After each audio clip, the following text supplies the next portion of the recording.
I'll go back again to another video lecture on C# programming, and in this video lecture, we'll go ahead and look at exception handling.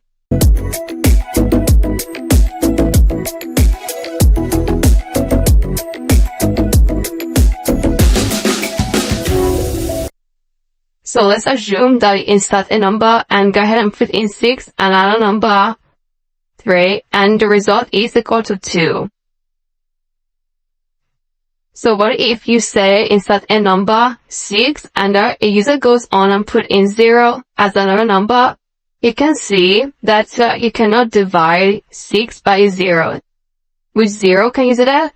It goes on and give you a 0 line right here. You can see this red stuff here, and that says system divide by 0 exception attempted to divide by 0. So that is not allowed. Go ahead and close this.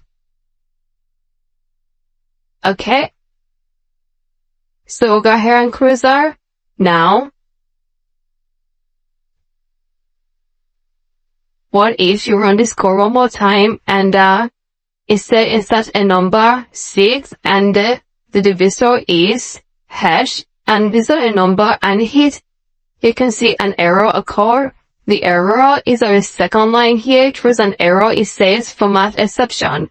Instead of an integer, you went ahead and inserted a string, and it cannot work. Alright? So we said input string was not in the correct format. Now, how can you be able to avoid this problem or tell your user, please, instead of a screen to just disappear, or you tell your user can go ahead and customize the system, that will tell your user, please, you attempted to divide by 0, please don't do that. To do that, go ahead and cut everything right here. I've cut everything right there.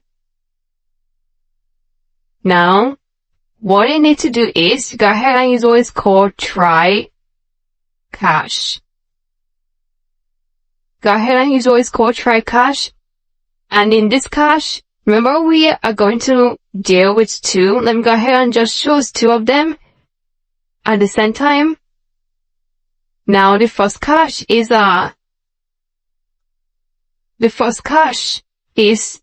divide by 0 exception E. And the second one is format exception E. So these are errors, and the code we just implemented, I'll go ahead and paste it right in here.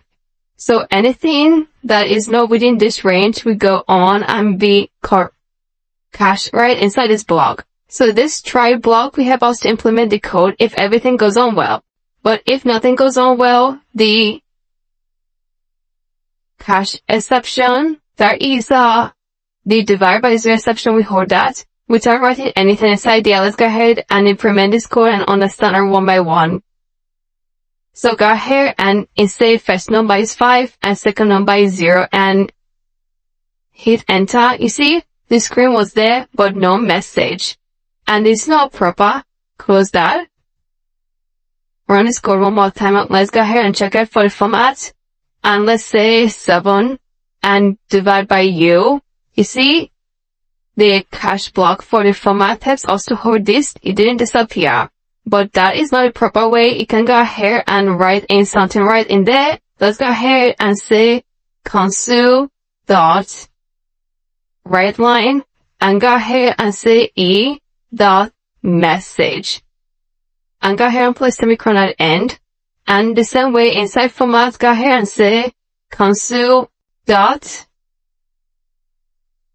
write line, E dot message. Go ahead and place semicolon at end. Now let's go ahead and run this code and check out. So I insert a number 6 divide by 0. Attempted to divide by 0. So it tells the user you attempted to divide this by 0. Close that. Let's run this code again and check out for the format. Insert a number 7 divide by Y. Input string was not in the correct format. Now the user does not understand those things. We can customize these messages by going ahead and remove this message from here and tell the user, please you cannot divide with 0. So you cannot divide with 0. And let's go down here and tell the user, please, only numerical values are allowed. Now, let's from the score again and check it out. So for first attempt, you go ahead and input 6 divide by 2 is equal to the result is straight. Fine. That is cool. Now, or if you have 6 divide by 0. Please, you cannot divide with 0. Can you see that? Very polite and very straightforward. Now, let's go ahead and say 6 divide by t. So please, only numerical values are allowed. Can you see that? That is numerical, so only numerical values are allowed. So, I believe you found out and you've learned how to catch errors, being divided by 0 exception and format exception, and there are other exceptions that come on in programming language in C#, but for this time, we'll go ahead and concentrate more on this. As a beginner, you start with learning the basics, then we'll move on to an advanced level. So if you have any question, go ahead and use the question and the answer section, and I'm going to get back to you as soon as possible. Thank you so much, and I'm going to see you in the next video lecture.